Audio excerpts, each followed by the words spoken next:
وہ تب بھی خوش نصیبی ہے، اور رمضان کی اگر شام مل جائے تو یہ بھی بڑی سعادت ہے۔ اللہ اس شام کے صدقے ہماری زندگی میں کبھی شام نہ آئے، ہمیشہ رب کریم صبح کی بہاریں رکھے، اور اسی طرح سے زندگی کا یہ کارواں ذکر مصطفیٰ صلی اللہ علیہ وسلم کے ساتھ چلتا رہے۔ سب چھوٹتا ہے چھوٹ جائے، پر زبان سے ذکر اللہ اور ذکر مصطفیٰ کبھی نہ چھوٹے، یہ ہمیشہ دعا کرتے رہا کریں۔ آقا کریم صلی اللہ علیہ وسلم کی گفتگو وہ گفتگو ہے کہ اس وقت میں، اس گھڑی میں کہ کئی گھنٹے ہمیں گزر گئے، ہم نے نہ کھایا ہے نہ پیا ہے، کہ اس وقت میں لوگ بھوک اور پیاس کے قریب ہوتے ہیں، لیکن جو اس درس میں بیٹھتے ہیں وہ یہ کہتے ہیں کہ حضور کے ذکر سے ایسی تازگی آتی ہے کہ مرجھائے ہوئے چہرے کھل جاتے ہیں، بجھے ہوئے دل زندہ ہو جاتے ہیں، اور ٹوٹے ہوئے حوصلے دوبارہ سے بلند ہو جاتے ہیں۔ یہ آقا علیہ الصلوۃ والتسلیم کے ذکر کی برکت ہے۔ تو آج میں نے آپ کو ایک بڑا پیارا واقعہ پیش کرنا، اور وہ یہ ہے کہ سرور کونین صلی اللہ علیہ وسلم کی حیات طیبہ کو اگر آپ دیکھیں تو آقا علیہ الصلوۃ والتسلیم کی حیات طیبہ میں غم کی زندگی بہت زیادہ ہے۔ اسی وجہ سے رب کریم نے قرآن مجید میں متعدد مقام پر اپنے محبوب کو یہ کہہ کر مخاطب کیا، اے میرے رسول آپ غم نہ کریں۔ یہ قرآن مجید میں کئی اس طرح سے آیتیں آئی ہیں کہ محبوب آپ غمگین کیوں ہیں، محبوب آپ غم کیوں کرتے ہیں، محبوب وہ لوگ کہ جو کفر کی طرف مائل ہو جاتے ہیں تو آپ اس پر غم کیوں کرتے ہیں۔ محبوب غم کرے تو اللہ ان کے غم کو دور کرتا۔ تو اتنے غموں کی زندگی میں کوئی آدمی یہ تصور کر سکتا ہے کہ جس کی زندگی میں اتنی آزمائش، اتنے ظلم، اتنی مشقت، اتنے جہاد، اتنے قتال، جانثاروں کی شہادتیں، خود اپنے جسم کو لہو لہان ہوتے ہوئے ایک مرتبہ نہیں کئی مرتبہ طائف کی گلیاں، حضور فرماتے ہیں میں کبھی نہیں بھول سکتا کہ جہاں پر مجھ پر اتنی سنگ باری کی تھی انہوں نے کہ میرے قدم لہو لہان ہو گئے تھے۔ شدت کرب اور تکلیف سے جب میں بیٹھ جاتا تو ان کے اوباش آتے اور مجھے بغل سے ایسے ہاتھوں سے اٹھاتے اور مجھے دھکے دیتے اور مجھ کو پھر دوبارہ سے وہ کنکر مارتے، لیکن اللہ کے پیغام کو میں اس کے بندوں تک پہنچاتا رہا۔ تو جن کی زندگی میں اتنی آزمائشیں، اتنی تکلیفیں اور اتنی مصیبتیں آئی ہوں، کوئی تصور کر سکتا ہے کہ اس کے چہرے پر مسکراہٹ بھی آتی ہوگی؟ کوئی تصور کر سکتا ہے کہ ایسا شخص کبھی مسکرا بھی سکتا ہے؟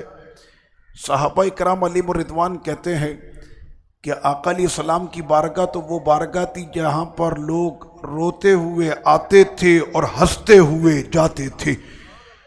اور روتے ہوئے کو ہنسانا ہی تو میرے سرکار کی عادت تھی کہ جو روتے ہوئے آتا تھا وہ حضور کے دربار سے پھر ہنستے ہوئے جاتا تھا۔ حضور اس کو نہ صرف دنیا کی خوشخبریاں دیتے تھے بلکہ آقا تو اسے جنت میں اس کا مقام بھی دکھا دیتے تھے۔ تو وہ اتنے خوش ہوتے تھے لوگ آقا علیہ السلام کے دربار میں آ کر۔ ایک تصور کریں کہ سرور کونین صلی اللہ علیہ وسلم، نبیوں کے سردار کے جن کے پیچھے تمام انبیاء اور رسول نے نمازیں ادا کی، محبوب خدا سید الکونین سید الانبیاء، کیا کوئی تصور کر سکتا ہے کہ حضور کسی صحابی سے مزاح فرماتے ہوں، جس کو ہم کہتے ہیں مذاق؟ کیا آقا مزاح فرماتے تھے؟ جی بالکل۔ آقا علیہ الصلوۃ والتسلیم کی طبیعت کریمہ بڑی لطیف تھی۔ ہر وقت چہرے پر غصے کے آثار، ہر وقت چہرے پر جو ہے وہ ٹینشن، ہر وقت چہرے پر غصے کی کیفیت نہیں۔ آقا علیہ الصلوۃ والتسلیم کو جس نے بھی دیکھا اس نے یہی کہا کہ میں نے کبھی حضور کے چہرے پر اور آپ کے ماتھے پر بل پڑتے ہوئے نہیں دیکھے۔ حضور کا چہرہ ہمیشہ مسکراتا رہتا تھا، ہمیشہ حضور کے چہرے پر مسکراہٹ ہوتی تھی۔ تو آقا علیہ الصلوۃ والتسلیم اپنے پیاروں کو بھی خوش کرتے تھے. اب بیٹھے ہوئے صحابہ کرام بھی موجود ہیں، جیسے آپ میرے سامنے یہاں پر آپ لوگ بیٹھے ہوئے. اب مجھے کسی کا نام نہیں پتا، تو میں اگر اس کو یہ کہہ کر مخاطب کروں یا ذل اذنین، اے دو کان والے، تو سارے کے سارے اپنے اپنے کان چیک کریں گے کہ بھائی سب کے ہی دو کان ہیں. تو یہ حضور نے مخاطب کس کو کیا؟ تو آقا فرماتے تھے مجمع میں حضرت انس بن مالک رضی اللہ عنہ کو، یا ذل اذنین، اے دو کان والے. اب وہ ادھر ادھر دیکھ رہے ہیں دو کان والا کون ہے؟ فرمایا تم کو کہا ہے، تمہارے دو کان نہیں ہیں. کہنے صحابہ اس سے خوش ہوتے تھے، یعنی اس طرح کا لطیف مزاح آقا علیہ الصلوۃ والتسلیم فرماتے تھے. سرکار علیہ الصلوۃ والتسلیم کے دربار میں آنے والے ایک بچے صحابی ہیں، چھوٹی عمر کے تھے. تو وہ جب بھی آتے تھے تو ان کے ساتھ ان کا ایک پرندہ بھی ساتھ میں وہ لے کر آتے. اس پرندے سے اس بچے کو بہت پیار تھا. کچھ عرصہ گزرنے کے بعد آقا علیہ الصلوۃ والتسلیم وہاں تشریف لے جا رہے تھے تو دیکھا اس بچے کو کہ سامنے اپنے پرندے کو ایسے رکھ کر وہ رو رہا ہے. آقا علیہ الصلوۃ والتسلیم روتے ہوئے کو ہنسانا میرے نبی کی عادت ہے، اس لیے کہ وہ پرندہ مر چکا تھا. تو آقا علیہ الصلوۃ والتسلیم کو پتا ہے کہ اس بچے کو اس پرندے سے بہت زیادہ پیار ہے. تو آقا علیہ الصلوۃ والتسلیم نے کیا فرمایا؟ فرمایا یا ابا عمیر، یعنی اب حضور کے مخاطب کرنے کا جو محبت کا سب سے اعلیٰ معیار ہے، اس معیار پر حضور اپنے اس پیارے کو پکارتے ہیں، یا ابا عمیر ما فعل النغیر، اے ابو عمیر. جبکہ ان کا نام کیا ہے؟ حضور نے عزت دے کے کتنی دی اس بچے کو، ابا عمیر، جیسے کوئی بہت بڑا وجی شخص ہو، بڑے رتبے مرتبے مقام والا ہو. حضور اس بچے کو لقب دے رہے ہیں یا ابا عمیر ما فعل النغیر. نغیر کہتے ہیں پرندے کو، کوئی بھی پرندہ اس کو کہتے ہیں نغیر. کہ تمہارے اس کھلونے پرندے کے ساتھ کیا ہو گیا؟ صحابہ کرام علیہم الرضوان کو جب یہ حدیث ملی اور بعد میں یہ حدیث پہنچی فقہا کے مابین، تو اتنے سے ورڈ سے یا ابا عمیر ما فعل النغیر، فقہا نے تقریباً کوئی 100 یا 1000 کے قریب مسئلے اتنے لفظ میں سے نکال دیے کہ سرکار کے اتنے لفظ کے اندر کتنی حکمتیں تھیں اور کتنے وہ تھے. کبھی موقع ملا تو میں ان مسئلوں کو بیان کروں گا انشاءاللہ. سیدنا ظاہر بن حرم رضی اللہ عنہ، آقا علیہ الصلوۃ والتسلیم کے وہ صحابی جو دیہات سے حضور کی بارگاہ میں دیہات اور کھیتوں کا سامان لے کر حضور کی بارگاہ میں پہنچتے، تو آقا علیہ الصلوۃ والتسلیم ان کے لیے فرماتے میں ظاہر کا شہر ہوں اور یہ میرا دیہات ہے. میں انہیں شہر کی چیزیں پیش کرتا ہوں اور یہ دیہات سے میرے لیے سبزیاں اور ترکاریاں لے کر یہ میرے لیے آتا ہے. تو یعنی لفظ دیکھیں، سیدنا ظاہر کو کیا فرمایا؟ ظاہر میرا دیہات ہے، میں اس کا شہر ہوں، میں اس کا شہر ہوں، یہ میرا دیہات ہے. ایک مرتبہ سیدنا ظاہر رضی اللہ تعالی عنہ بازار میں کھڑے، اور بازار بھی کون سا؟ سبزی کا بازار، کیونکہ وہ سبزیاں لا کر دیہات سے شہر میں سبزیاں فروخت کیا کرتے تھے. سرور کونین صلی اللہ علیہ وسلم پیچھے سے تشریف لائے اور حضرت سیدنا ظاہر رضی اللہ عنہ کی آنکھوں پر ایسے ہاتھ رکھ دیا. کوئی تصور کر سکتا ہے نبیوں کے سردار بھرے بازار میں اپنے پیارے کے ساتھ اس طرح کا عمل کرے؟ ایسے حضور نے ان کی آنکھوں پر ہاتھ رکھ دیا. کبھی ہم بھی کرتے، یا آپ یوں کہہ لیں کہ اپنے بچپن میں کیا. ابھی تو ہم سوچیں گے کہ بھری مسجد کے اندر اگر میں نے یہ کسی کے ساتھ کیا، وہ کہیں گے علامہ صاحب کیا ہو گیا، یہ آپ نے کیا شروع کر دیا، آپ کا مقام ہے. میں نے کہا سرور کونین اپنے غلاموں کے ساتھ کیسے رہتی؟ ایسے کر کے ان کی آنکھوں پر ہاتھ رکھا ہوا. تو سیدنا ظاہر یہ ہوتا کس لیے کہ بندے سے پوچھا جاتا ہے بھائی کون، جی بتائیں کون.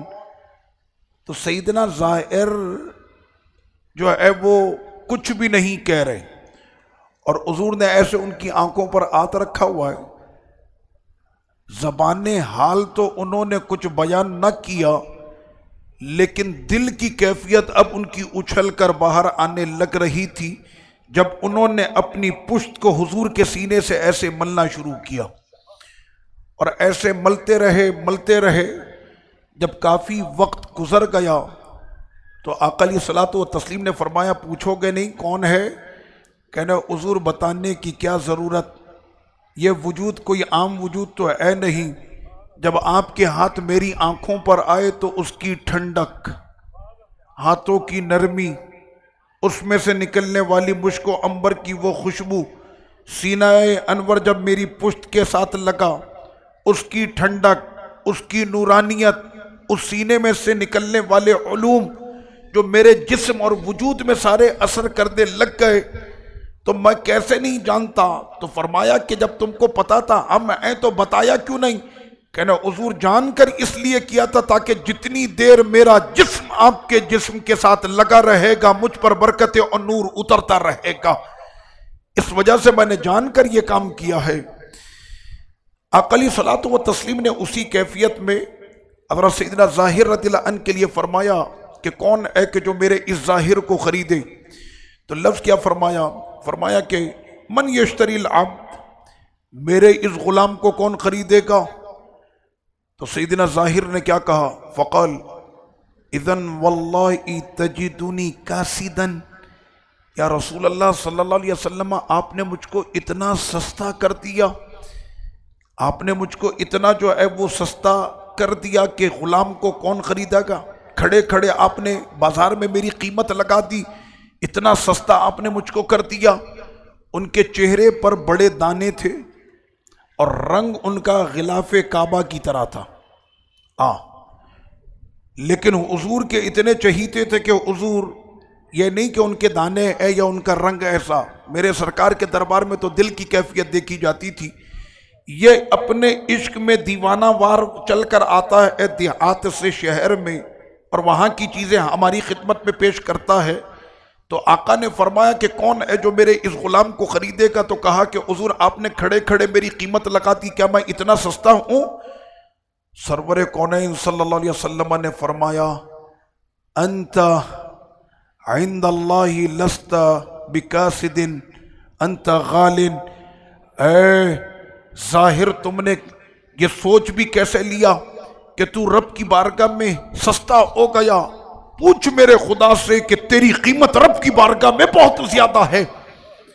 ایسے حضور اپنے غلاموں کو خوش کیا کرتے تھے، جو روتے ہوئے کو ہنسا دے، وہ میرے نبی کی عادت ہے۔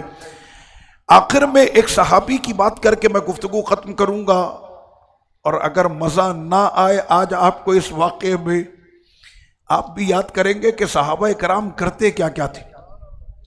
ہم نے تو یہ پڑھا نا کہ صحابہ کرام علیہم الرضوان حضور کے تھوک کو اپنے ہاتھ میں لے کر چہرے پر ملتے تھے، حضور کے ناک سے نکلنے والے موتی کے لیے وہ لڑتے تھے، جھپٹتے تھے۔ عروہ بن مسعود الثقفی جو حدیبیہ پر کافر اور کفار مکہ کا جاسوس بن کر جاسوسی کرنے گیا تھا، اس نے کیا کہا تھا کہ میں نے یہ دیکھا کہ ان کے نبی وضو کر رہے تھے تو شمع رسالت کے پروانے گرد کھڑے تھے، اور ان کے بدن سے لگ کر جو پانی ٹپکتا تھا وہ اس پانی کو لینے کے لیے ایسے جھپٹتے تھے جیسے ابھی ایک دوسرے کی گردنیں کاٹ دیں گے۔ یہ بخاری شریف میں موجود ہے۔ تو صحابہ کرام علیہم الرضوان کا عشق کا دیوانہ وار جو ہوتا تھا وہ اس طرح سے، لیکن آج میں ایک ایسے عشق کے اور حضور کے دیوانے کی میں بات کر رہا ہوں کہ حضور کے عشق میں وہ کیسا مبتلا تھا۔ سیدنا نعمان بن عمرو الانصاری رضی اللہ عنہ، ہمارا کام ہے اپنے نبی کو خوش کرنا، ہمارے نبی جیسے خوش ہوں گے ہم نے اپنے نبی کو خوش کرنا ہے۔ میرے رب نے یہی فرمایا کہ محبوب کو خوش کرنا ہے، محبوب کو خوش کرنا ہے تو کرنا ہے۔ سیدی فاروق اعظم تو گھٹنے زمین پہ ٹیک کے کونیاں ایسے زمین پہ لگا کے جب جب حضور کو جلال آتا تھا، غصے کو ٹھنڈا کرنے کی جو ڈیوٹی تھی وہ سیدی فاروق اعظم کی تھی۔ ایسے اپنی کونیاں زمین پہ رکھتے، گھٹنے زمین پر جیسے سجدے میں ہم رکھتے ہیں، اور دونوں ہاتھوں کو جوڑ کر حضور کی بارگاہ میں کہتے تھے رضینا باللہ ربا وبالاسلام دینا وبنبینا محمد نبیا ورسولا وبالقرآن دستورا، یا رسول اللہ ہم سے راضی ہو جائیں، اللہ ہمارا رب ہے، اسلام ہمارا دین ہے، اور آپ ہی ہمارے نبی اور رسول ہیں۔ عمر کا یہ عمل ہوتا، حضور کا غصہ فوری ختم ہوتا، سرکار اتنا مسکراتے کہ سارے دندان مبارک ظاہر ہو جاتے۔ تو کوئی سیدی فاروق اعظم سے حضور نے بھی پوچھا ہوگا، عمر تیرے جلال کی کیفیت تو یہ ہے کہ تو گھور کے سورج کو دیکھے تو سورج کی کرنیں ماند پڑ جاتی، جس راستے پر تو کھڑا ہو جائے تو شیطان ابلیس راستہ چھوڑ کے بھاگ جاتا ہے، زلزلے کی زمین کو کوڑا مار کے عمر کہے کہ اجازت نہیں ہے تو زلزلہ ختم ہو جاتا ہے۔ تیرے اپنے جلال کا جب یہ عالم، تو یہ کیا ہے ایسے ہاتھ جوڑ کر، ایسے گھٹنے ٹیک کر ہمارے سامنے جو ہے وہ گڑ گڑا کر تم جو ہے وہ معافیاں کیوں مانگتے ہو؟ یہ کام تم نے کہاں سے سیکھا؟ کہنا حضور کرنا تو نہیں آتا، بس آپ کا عشق کراتا ہے۔ کیا تو کبھی بھی نہیں عمر نے اس انداز میں۔ مکے کے بڑے بڑے سرداروں کی اگر بولتی بند ہوئی تو صرف عمر بن خطاب کے سامنے ہوئی ہے۔ تو سیدی فاروق اعظم اس طرح کیا کرتے تھے۔ حضرت نعمان بن عمرو الانصاری رضی اللہ تعالی عنہ، جیسے آقا علیہ السلام مجمع میں موجود ہیں، گفتگو کا سلسلہ جاری ہے۔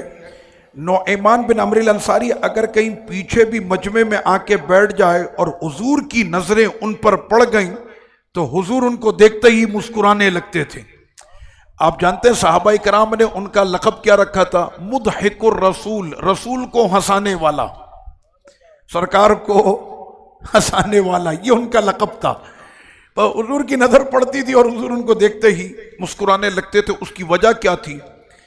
آقا علیہ السلام کی بارگاہ میں یہ حاضر ہوتے اور لانے کے بعد موسم کا جو نیا پھل تھا وہ حضور کی بارگاہ میں پیش کرتے۔ جیسے ابھی گرمی کا موسم اور نیا پھلوں کا بادشاہ آم آنے والا ہے، تو جو نیا پھل آتا وہ حضور کی بارگاہ میں پیش کرتے۔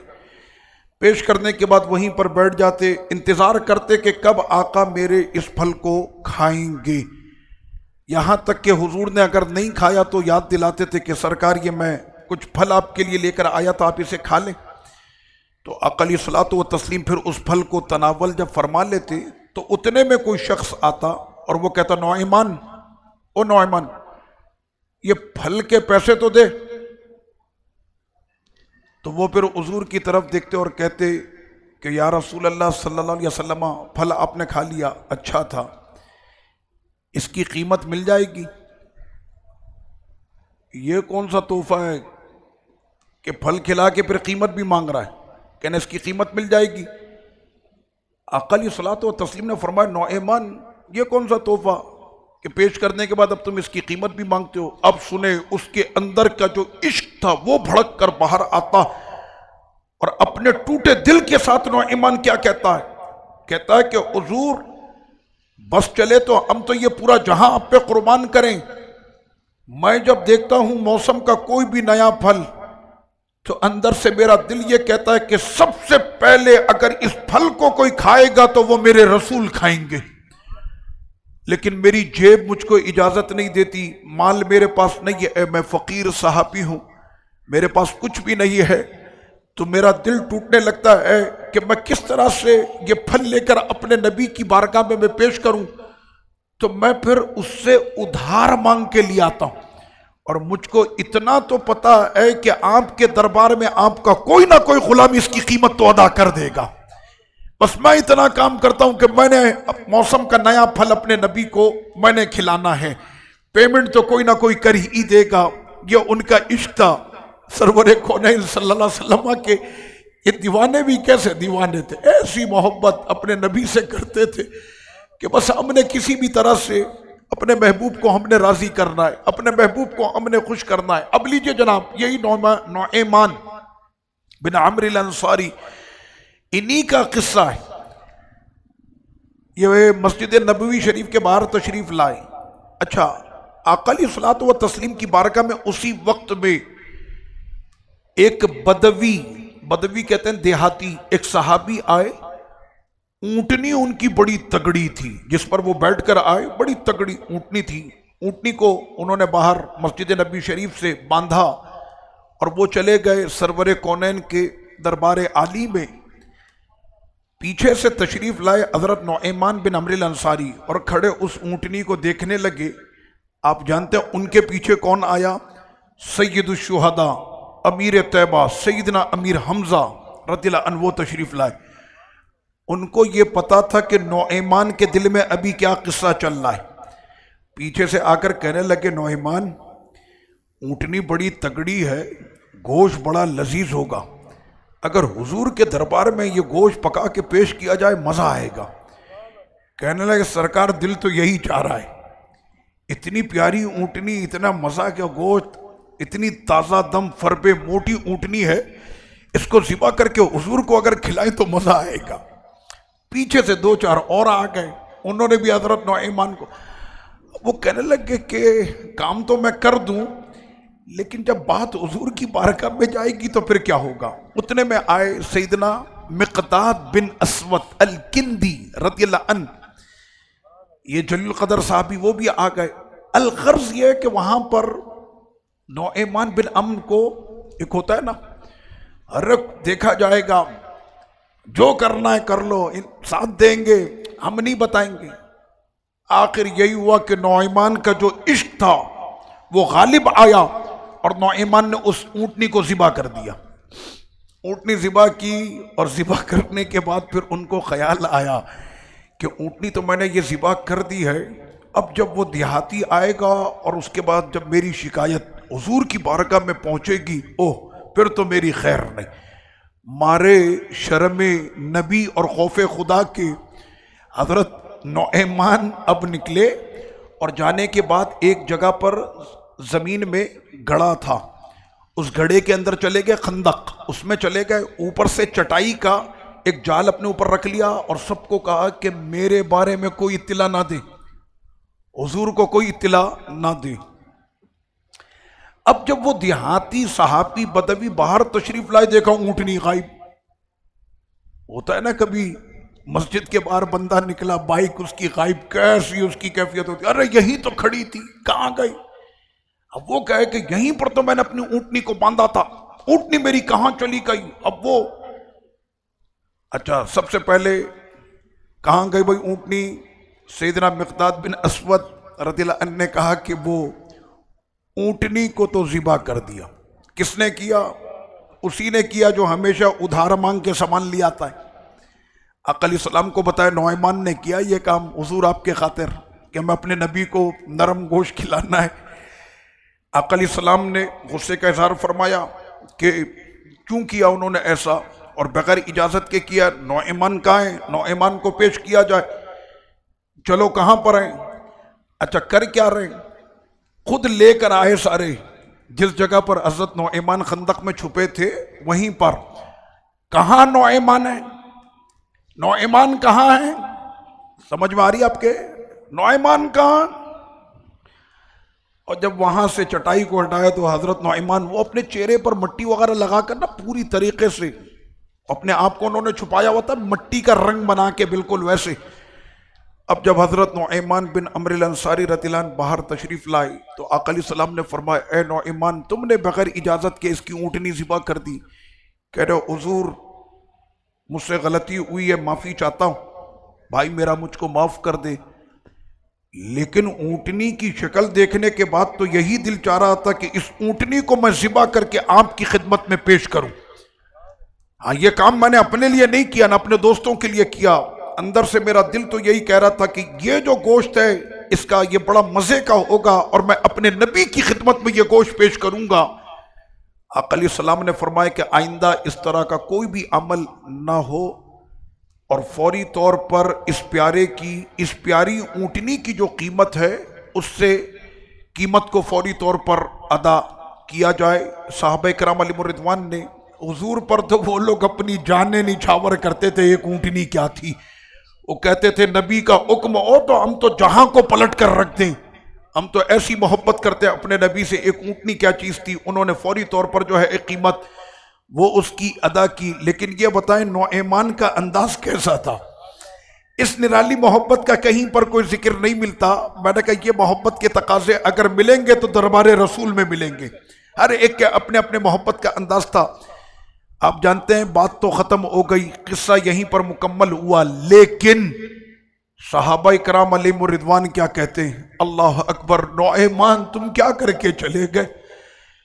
تم نے کیا ایسا کام کر دیا؟ آئے ہائے، سرور کونین صلی اللہ علیہ وسلم نعمان کے چلے جانے کے بعد بھی صحابہ کہتے ہیں کہ کافی عرصے تک، کئی سالوں تک ہم کہتے ہیں کہ ہمارے دل میں یاد مصطفیٰ آ جائے، ہم کہتے ہیں ہماری زندگی میں یاد مصطفیٰ آ جائے، ہماری تمنا ہے کہ اللہ ہماری نسلوں کو اپنے حبیب کا عشق عطا کرے، لیکن نعمان تم کیا کر کے چلے گئے؟ صحابہ کہتے ہیں کہ پھر کوئی دن ایسا نہیں گزرتا تھا کہ جب نعمان کا ذکر حضور کی زبان پر نہ ہو۔ پھر نعمان کا ذکر حضور کی زبان پر ہوتا تھا، اور صحابہ نے پھر یہ دیکھا، کہتے ہیں کہ جب بھی نعمان کا ذکر حضور کی زبان پر آتا، آقا اتنا مسکراتے کہ سرکار کے سارے دندان مبارک ظاہر ہو جاتے۔ صرف ان کا نام لیتے تھے حضور اور کھل کھلا کر حضور اتنا ہنستے تھے کہ یہاں تک کہ جو دندان مبارک ہے، یعنی جو مسوڑے تک اور اندر کی جو یہ نواجس، یہ سارے ظاہر ہوتے تھے۔ کیا کام کیا تھا نعمان نے؟ پورا جہاں جن کو خوش کرنے کے لیے ہمیشہ لگا رہا، زمین سے لے کر عرش بری تک آپ چلے جائیں تو انسان سے لے کے فرشتے جس محبوب کو راضی کریں، خود ان کا خدا ان کو راضی کرے۔ نعمان کیسا راضی کر کے کیا کہ سرکار نام لیتے تھے تو مسکرانے لگتے تھے۔ یقیناً میں ابھی یہ ذکر یہاں پر کر رہا ہوں اور میرے آقا علیہ الصلوۃ والسلام اس ذکر کو سن بھی رہے ہیں، نعمان بھی سن رہے ہیں۔ حضور کے یہ سارے غلام ایسے ہی جنت میں وہ اس ذکر کو سن رہے ہیں کہ کیا بات کی، کیا نعمان تم نے کام کیا۔ 1400 سال گزر جانے کے بعد بھی نعمان آج بھی تمہارا ذکر اور تمہاری محبت لوگوں کے دلوں میں زندہ ہے، اور اللہ پاک ہمیشہ اس عشق کو زندہ رکھے۔ وما علیہ الا البلاغ۔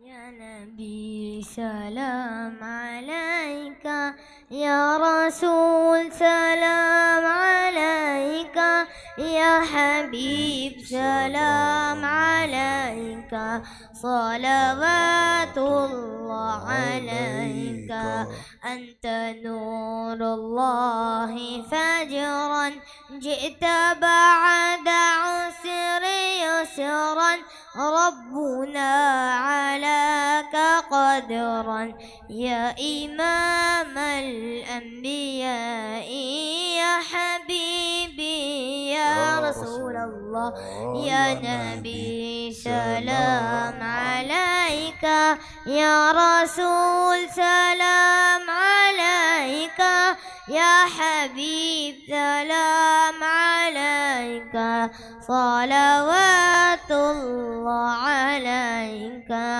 طلع البدر علينا من ثنية الوداع، وجب الشكر علينا، ما دعا لله داعي، يا حبيبي يا رسول الله، يا نبي سلام عليك، يا رسول سلام عليك، يا حبيب سلام عليك، صلوات الله عليك، الصلاة والسلام عليك يا رسول الله، الصلاة والسلام عليك يا حبيب الله، وعلى آلك وأصحابك أجمعين۔ اللهم صل على سيدنا ونبينا ومولانا محمد وبارک وسلم وصلی علیہ۔ اے میرے مالک، اپنے حبیب کے عشق کی حرارت عطا فرما، ہمارے دلوں میں ہمیشہ اپنے محبوب کے عشق کو زندہ رکھ، اور قیامت تک ہماری نسلوں میں اس عشق کو منتقل فرما۔ یہ گردنیں، یہ مال، یہ زندگی تیرے محبوب پر قربان ہے، مالک توفیق عطا فرما۔ اس مبارک وقت میں کہ جہاں تیری رحمتوں کا نزول ہے، اے میرے مالک ہم سب پر اپنا فضل فرما۔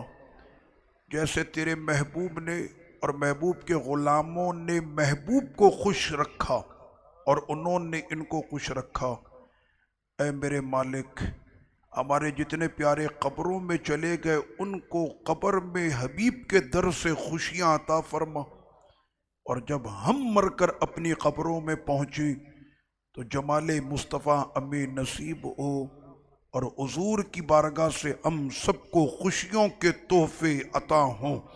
ہماری ان دعاؤں کو اس خوشی کے موقع پر، اس مبارک گھڑی میں، اور خوشی بانٹنے والوں کے ذکر کے بعد، اے میرے مالک ان کی خوشیوں سے ہماری دعاؤں کو قبول فرما۔